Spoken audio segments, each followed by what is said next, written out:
আজকে আমি বানাবো একটা পেন হোল্ডার।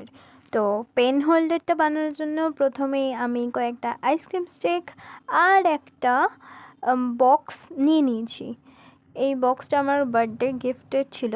যাই হোক, এটার ওপর আমি কিছুটা গ্লু দিয়ে দিচ্ছি। গ্লুটাও শেষ হয়ে গেছে। আমার অবস্থা এই গ্লুটার মতোই হয়ে গেছে, শেষের দিকে প্রায়।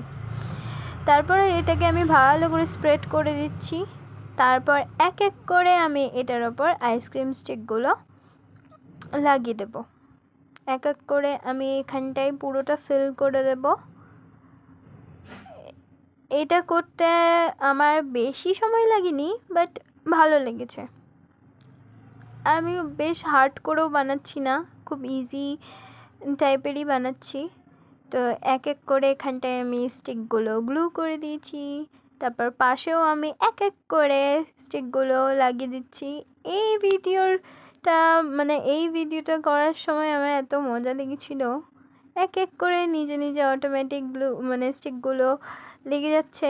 তারপর কিছুটা এইরকম লাগছিল, এইভাবে ফাঁকা ফাঁকা লাগছিল। তাই আমি এখানটায় একটু গ্রিন কালার দিয়ে কালার করে দেবো, কারণ হোয়াইট কালারের পর যদি কোনো কালার আমার বেশি ভাল লাগে সেটা হলো গ্রিন কালার। এখানটায় আমি গ্রিন কালার দিয়ে কালারটা করে দিচ্ছি।